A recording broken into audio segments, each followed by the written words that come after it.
Good afternoon. This is Pamela, and you are listening to Watchman on the Pod. We are going to begin a new book, big book, two books, as a matter of fact. This book is called Codeword, Barbelon, Danger in the Vatican, The Sons of Loloya and Their Plans for World Domination by P.D. Stuart. This was given to me by a brother in Christ, and I'm very grateful for that. Not suggested, but she brought it to my attention, a sister in Christ, Julie. She wrote me an email and said, I don't know if you've heard of this book or heard Tom Fritz reading of it. And I thought, oh my goodness, I have that book. I got to find it. So I found it. Praise God. Here it is. Let's see. Dedications to my loving, thoughtful wife, without whose friendship, patience, and support I could never have completed this work, and to you, dear reader. Acknowledgements. Special thanks to my editors and my illustrator, and to R. Henderson, Sherry D. W. Ramjet, A. Harris, T. Coffee, Hilton, and Maxine for their helpful and honest critiques. I acknowledge, too, my reliance upon the labors of those more learned and sagacious writers of times past. Of those works I have freely availed myself. Indeed, I am thankful that I am not alone in this daunting task, and so I claim no credit for any singularity or profundity of my views, but only for the diligence with which I have gleaned from others and sought to extract from their research. From these I have ventured to give my conclusions and suggestions, which I now present for your reflection, in the hope that I might excite in you also the hunger for a deeper and fuller understanding of these subjects. Power belongs to him who knows, wrote one author, and so I have assembled a fair collection of the best works of those forgotten sages to whose labors the world still owes a tremendous debt of gratitude, and without whose effort we would not now be able to trace the history and work of the secret societies, a vast conspiracy of iniquity in confederation.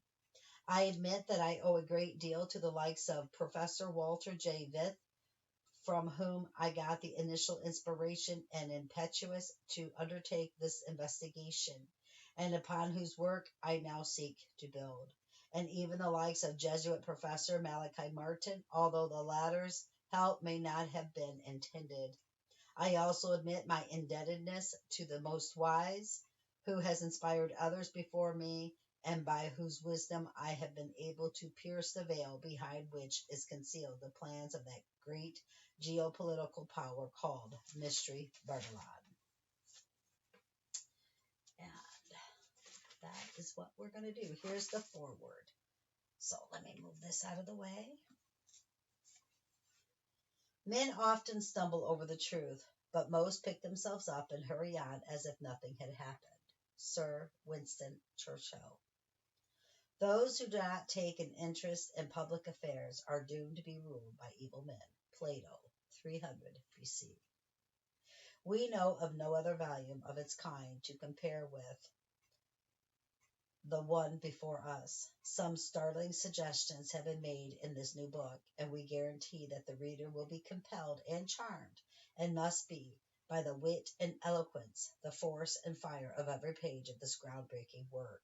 Codeword Barbelon is a work of stunning geopolitical revelations. It presents an array of facts that reveal a daring but subtle plan for seizing of global power, a compelling portrait of the future, and a most extraordinary account of international power and intrigue. Good historians, wrote Horace Walpole, are the most scarce of all readers, and no wonder. A good style is not very common. Thorough information is still rare, and if these meet, what a chance that impartiality should be added to them. P.D. Stuart's work possesses all of these qualities. Consisting of 48-page turning chapters with hundreds of footnotes and references, Codeword Barbelon covers a vast period of history from the 2nd and 3rd centuries to the present day. Spaciously, the work spans 3 continents and focuses on Europe and North America and the hidden influence of secret societies on that continent. It encompasses within its sides many other countries too. Indeed, reading Codeword Barbelon, one cannot help but feel as if he were traveling in H.G. Wells' time machine, finding himself sometimes at the city of Rome in the 16th century, at other times in Bavarian Germany in the 18th century, yet at other times in the political intrigues of North America in the 19th, 20th, and 21st centuries. Using his favorite technique, P.D. Stuart holds his judgments and his readers in suspense by offering the reader to a range of options in the interpretation of an event through fixing multiple layers of insinuation, innuendo, and hidden meaning, and by his coupling of contrasting facts, then explaining such antitheses. P.D. Stuart identifies the role played by some of the major personalities in the history of the secret societies, from Jacques de Molay to Ignatius Loyola, from Adam Weishaupt to Adolf Hitler, from Albert Pike to Cecil Rhodes, from Abraham Lincoln to recent presidents of the United States of America. In doing so, he uncovers a plot so sinister that, in the words of ex-FBI director and founder J. Edgar Hoover, the individual coming face to face with a conspiracy so monstrous cannot believe it exists. P.D. Stuart reveals the connection between the Illuminati, Skulls and Bones, Pi Beta Kappa, a Council of Foreign Relations, and other secretive fraternities like the American College sororities. The array of secret societies he covers is quite staggering. Codeword Barbelon is undoubtedly a tough book. It is direct, honest, and thought-provoking. It contains no compromise, no apologies, and no vagaries. It spares no characters. All are lashed without ceremony. The result is a book that is extremely credible, erudite, and compellingly readable. It represents the latest and most thorough use of the available material on the subject, bringing order and much-needed clarity to the confusing mass of secret society books currently on the market. It connects the dots completely, thoroughly, and intelligently. An instance of high scholarship supported by such careful research, P.D. Stuart has written what must be considered one of the most authoritative accounts of the Great Secret Society, and he does so with exceptional finesse, utilizing records inaccessible to or overlooked by other writers. Stuart reveals the identity of the power about which Woodrow Wilson once said, "The few who are aware of it dare not speak above their breath when they speak in condemnation of it." Once you have read this book, you will no longer look aghast at such statements. Codeword Barbelon is essential reading for anyone interested in the present-day operations of the powerful secret societies at the heart of American and European politics, and of which Dan Brown's The Da Vinci Code barely alluded to. But until you read this book, you will probably have no idea of who controls all of these powerful secret societies. Rest assured, however, that Stuart's book is everything that Dan Brown's is not. The author reveals the power about which Benjamin Disraeli, Lord Beaconsfield, who became Prime Minister in 1868, spoke when in the House of Commons, July 14, 1856, he hinted, "There is in Italy a power which we seldom mention in this House. I mean the secret societies. It is useless to deny the whole of Italy and France and a great portion of Germany, to say nothing of other countries, is covered with a network of those secret societies that I apprehend is a fact." Stuart reveals something even more intriguing, a connection between the mark of the beast, the number 666, and a statement by former President of the General Assembly of the United Nations, Charles Mullick. The only hope for the Western world lies then in a united Europe under the control of the Pope. Put simply, this book reveals facts that are so serious, so startling, so compelling that all should be made aware. To borrow the words of Henry Lincoln, quote, something extraordinary is waiting to be found, unquote. Why should you care about what is written in this book? You shouldn't.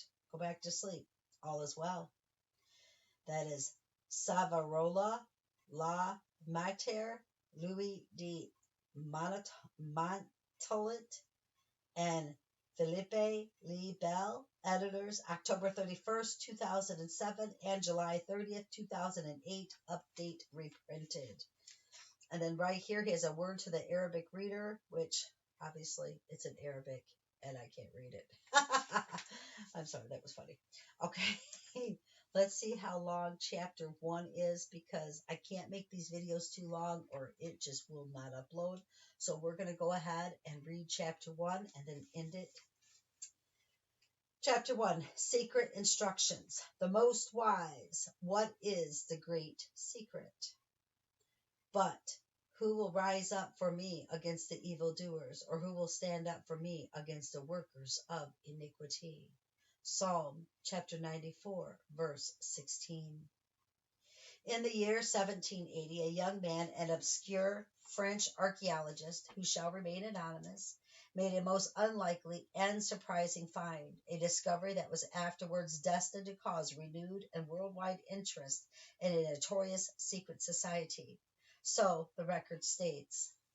Although he did not realize it at the time, the young archaeologist's discovery would shed light on a most intriguing statement by the Abbot M. Leon, who said, there are in the central house at Rome huge registers wherein are inscribed the names of all the important persons, friends, or enemies. It is the most gigantic biographical collection that has ever been formed. When it is required to act in any way upon an individual, they open the book and become immediately acquainted with his life, his character, his qualities, his defects, his projects, his family, his friends, his most secret acquaintances. The circumstances which led to the young Frenchman's discovery began innocently enough. His archaeological dig involved working on a project high up in the remotest recesses of the Andes, where the condors soar and llamas fed, a strange place, where glaciers and hummingbirds live almost side by side. This was a land that the Incas once ruled more than 3 centuries before. Not long after his arrival in Peru, the young archaeologist rented a small room from a family in a tiny village in the backwater of that South American country. This room he used as his base, to which he would return periodically to recover from his work at the dangerously high altitudes of the Andes and to write his reports for shipment to France. It often happened that while he was away, the Peruvian family would rent the room to overnight guests. On one such occasion, the guest happened to be a Jesuit priest. On his departure, the priest forgot to take his little book that he had hidden under the mattress in the room. On returning to his room, the French archaeologist made the discovery, a discovery that would change his life. He found the little book. As he browsed quickly through its pages, he realized its importance.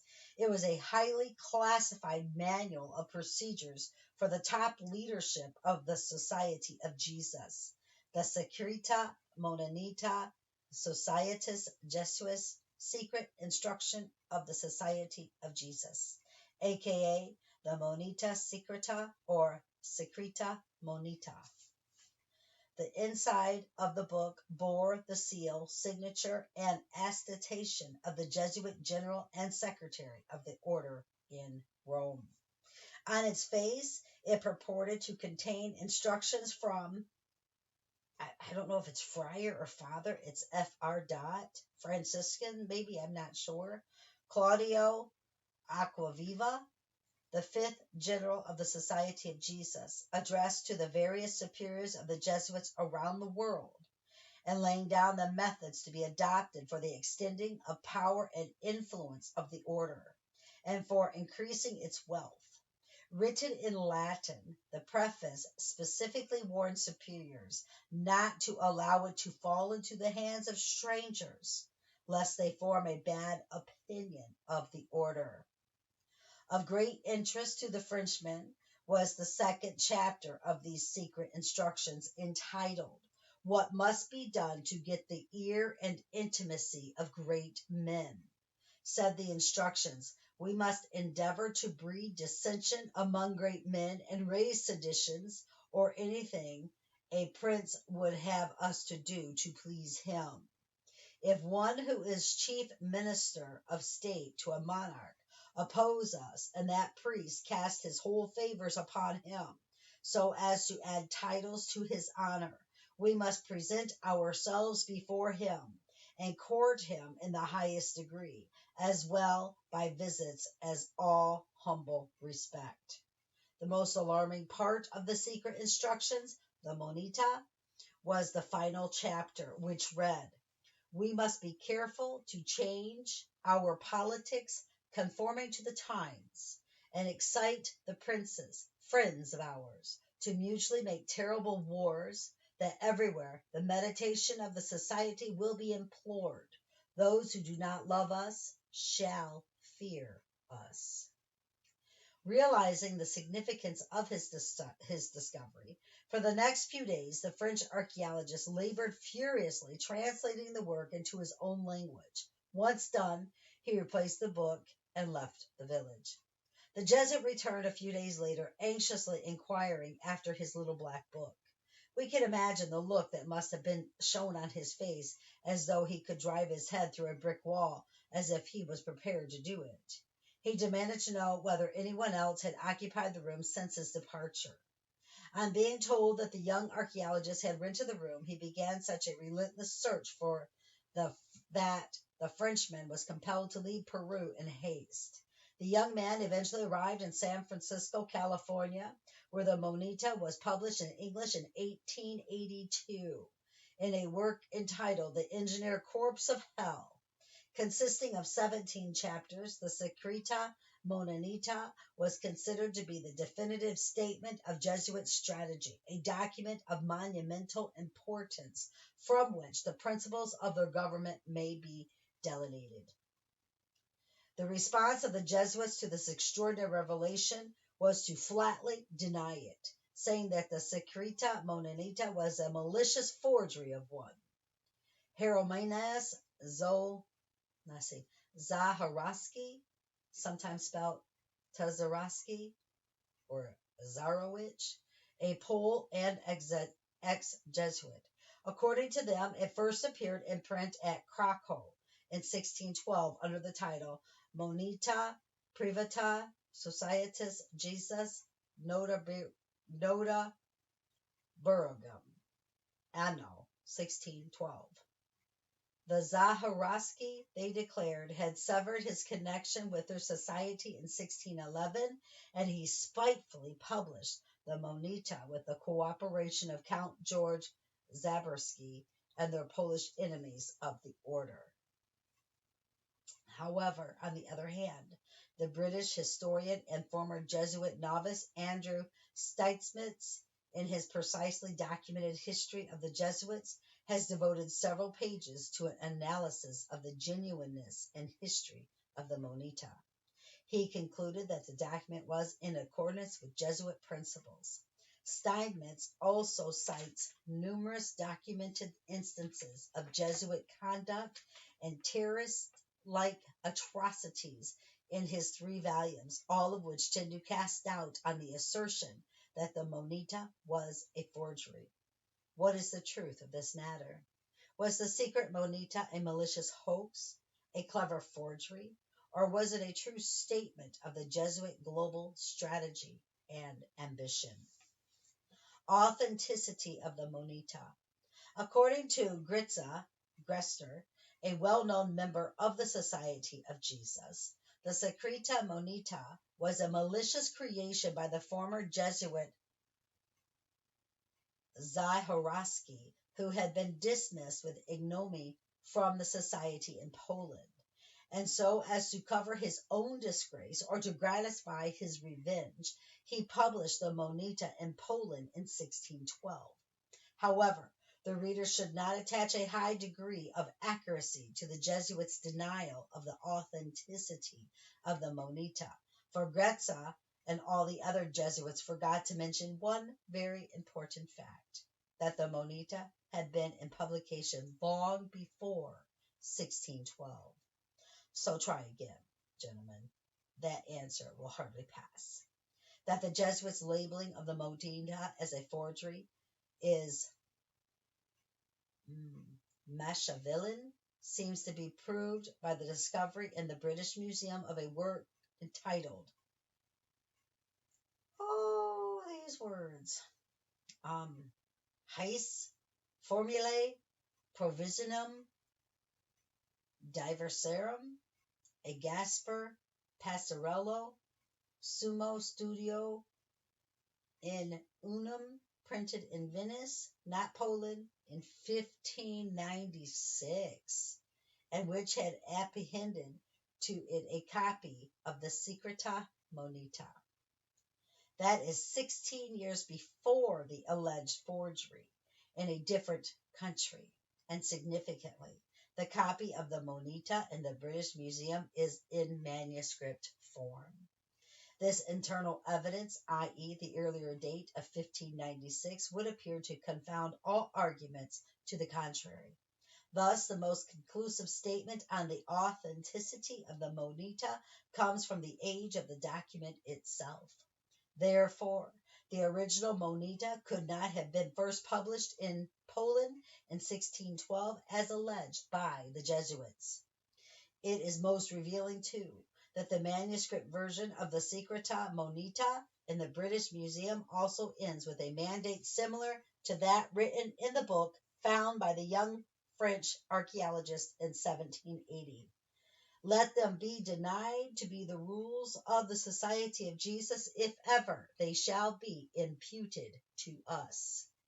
Thus, the Jesuits' denial amount to little. Indeed, the German ex-Jesuit Count von Haschenbroich, who left the Jesuit priesthood in 1900, published a rendition of the Secreta Monita, which he translated from German. He writes in his book, 14 Years a Jesuit, it is natural that the Jesuits themselves should deny the genuineness in a flood of refutations, for they were told to do so.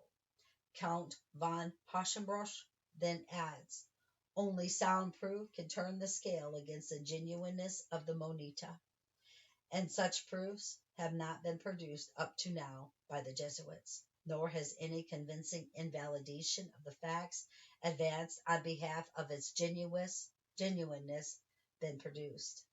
Their genuineness relies essentially on the fact that the manuscript copies of the Monita, upon which the printed edition is based, were to be found in Jesuit colleges. The discovery of such copies in the Jesuit College of Prague, Paris, Romanman, Holland, Munich, and Paderborn, Westphalia, is beyond question.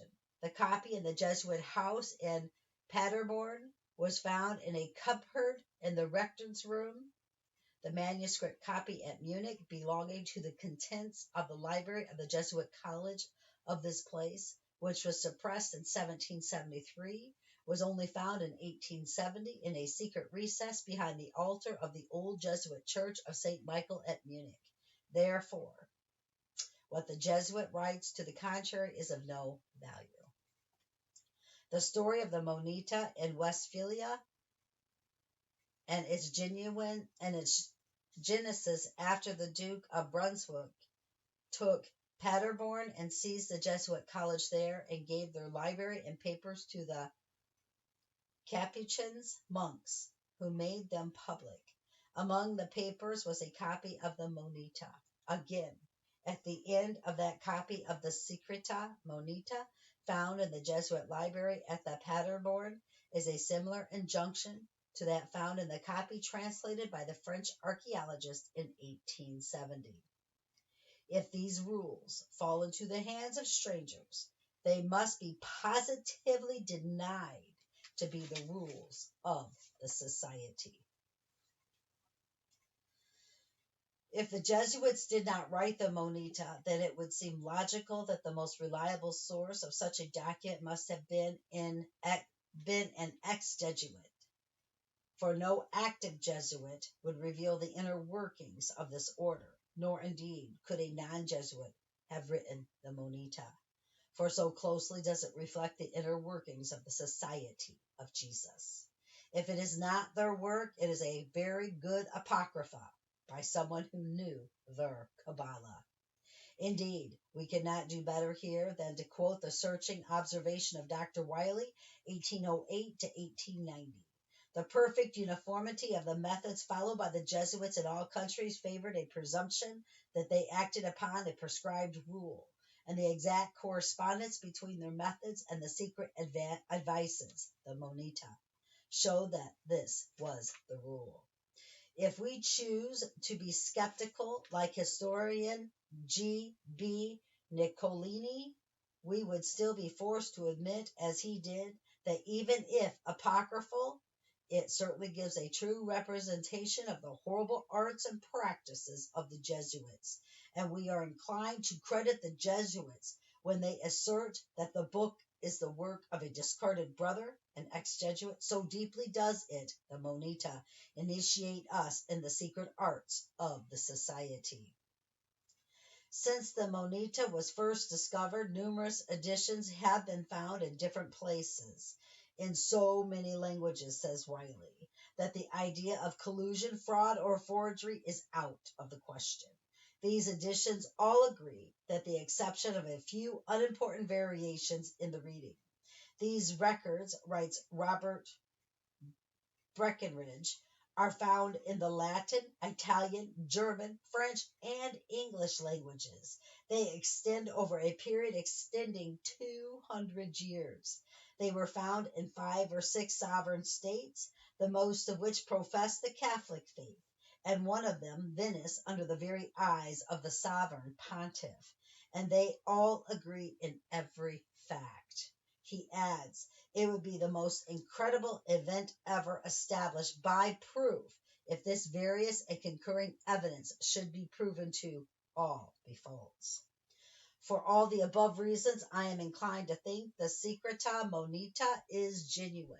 Those who still choose to believe the claim of the Jesuits that the Monita was a forgery by a former Jesuit, Zarawaski, published out of pure revenge, are reminded that it is not safe to believe the testimony of liars, especially when their expressed doctrines instruct them to disassemble in order to safeguard the good name of their order.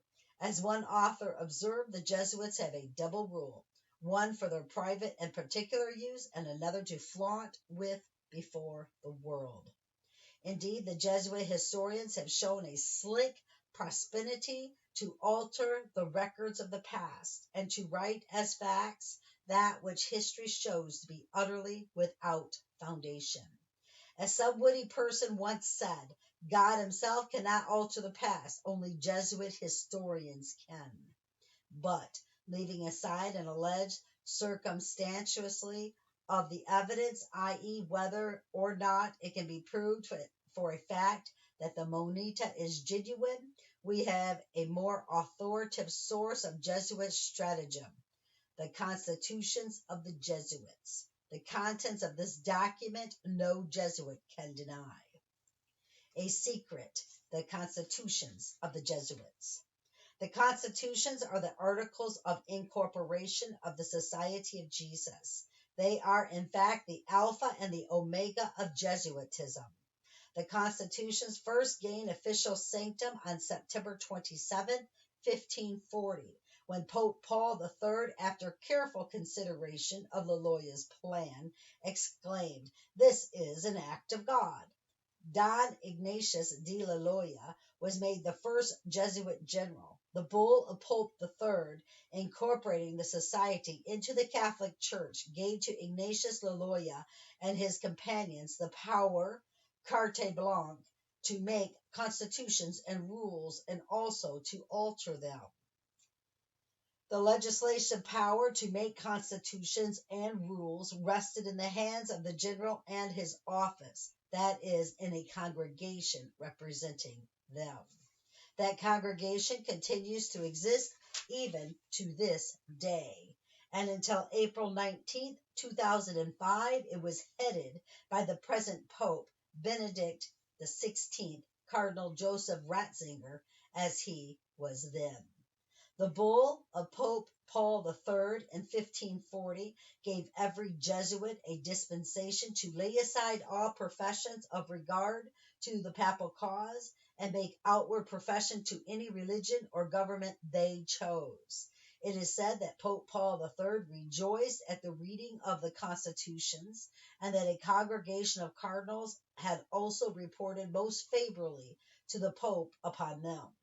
But despite their alleged virtues, these canons were kept as a great secret. The constitutions, as we shall see, is an enormous secret code, translated into Latin by the Jesuit Polynicus and printed in the College of Society at Rome in 1558. They were jealously kept secret, the greater part of the Jesuits themselves knowing only extracts from them.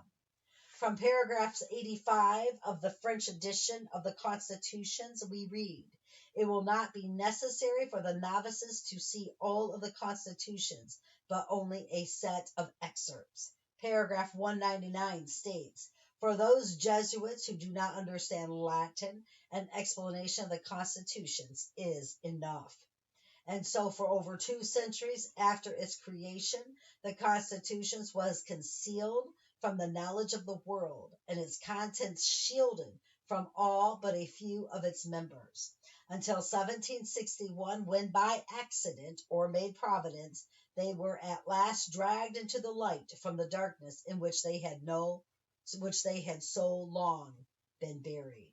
Comments Wiley. For as the Latin proverb says, veritas temporis filia, truth is the daughter of time. Discovery of the Constitutions, a mystery uncovered. The brief history of how the Constitutions came to be discovered is as follows. Having been driven from France in 1594 by the French legislature, partly for their influence in the land, having been proved by the Dreyfus affair to be excessive, and partly from fear of their regicides, they attempted the life of King Henry VI, which crime occasioned their first banishment from that country, as a society detestable and diabolical.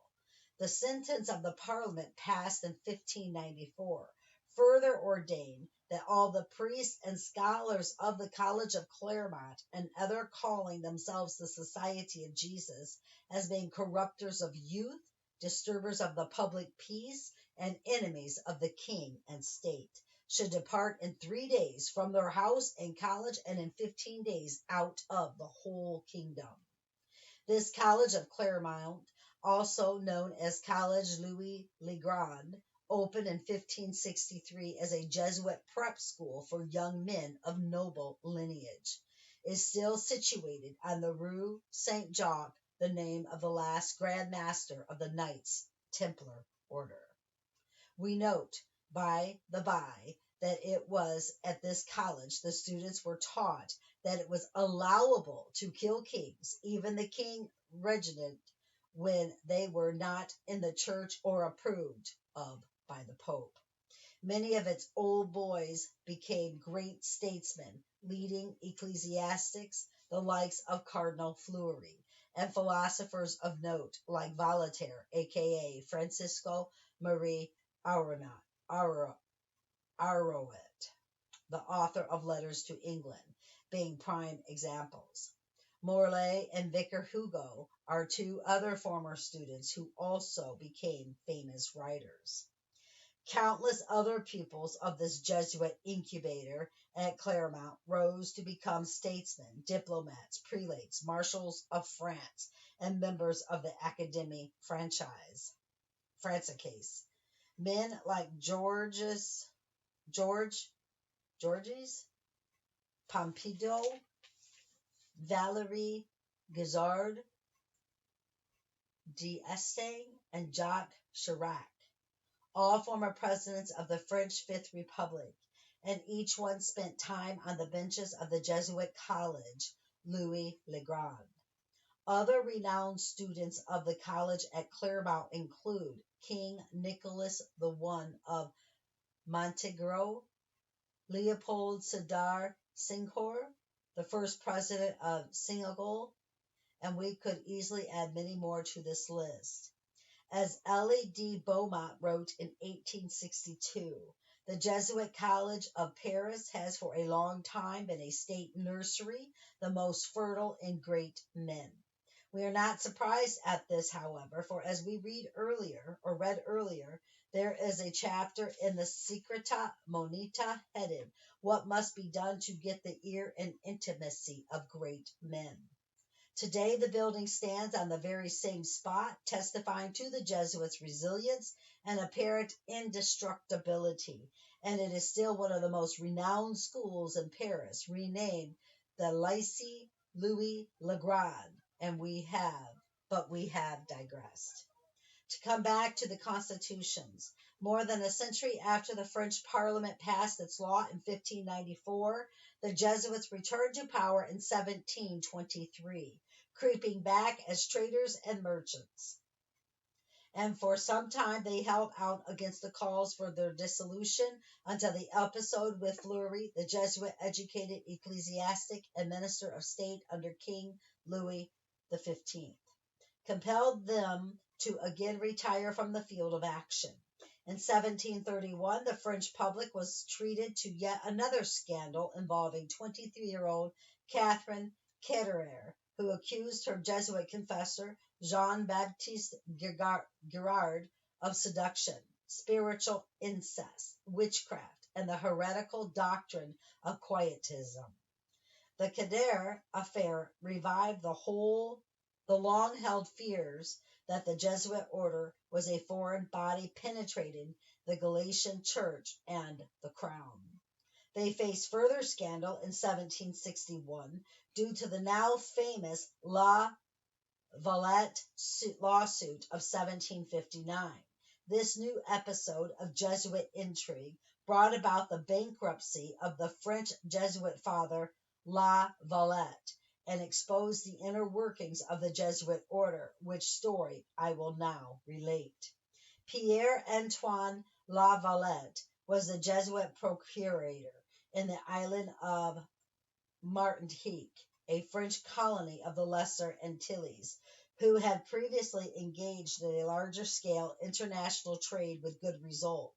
The record says that La Valette had organized offices in St. Domenico Grandana, St. Lucia, St. Vincent, and other islands, and drew bills of exchange on Paris, London, Bordeaux, Nantes, Lyons, Cadiz, Leghorn, and Amsterdam. His vessels, loaded with riches, comprising of, besides colonial produce, Negro slaves, crossed the sea continually. Encouraged by these successes, La Valette borrowed heavily 2 to 3 million francs from bankers in Marseilles, and tried his hand at a boom or bust scheme. It failed miserably.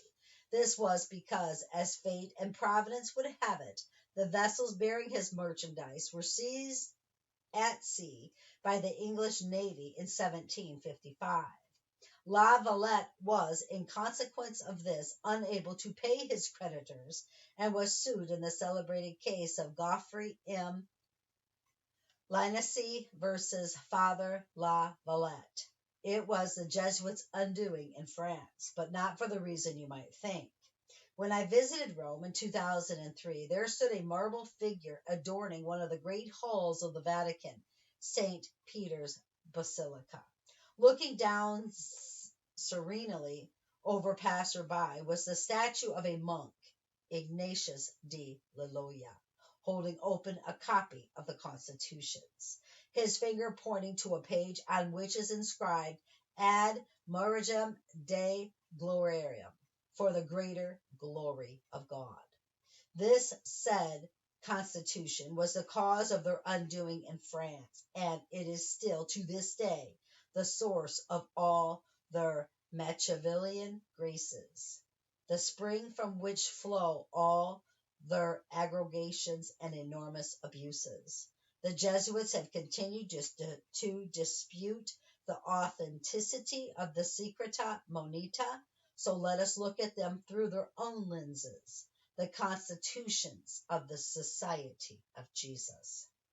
There we shall see that the purpose of the Jesuit order is to subjugate all governments to the government of the Pope. That is to have the governments of the nations run according to the agenda of the Holy See. We shall see, too, that Rome is a great machine, the master key of which are the Jesuits. If they fall, the papacy will crumble into ruin. That is as much as I will say here. I will now let others speak. And that is the end of this chapter. That was a lot, you guys. I don't know about you, but it's like, whoa. All right, brothers and sisters. So we will pick up hopefully later today. That is my plan. Like I said, I'm waiting for that desk to come in. I got to put that together. And then, I just plan on reading today, I believe. So keep your eyes on Jesus, brothers and sisters, always. And your nose in the book, which is the Word of God. And embed the Word of God upon the tablets of your hearts and my heart, so we will not sin against God or be deceived. I love you all so very much. Bye-bye.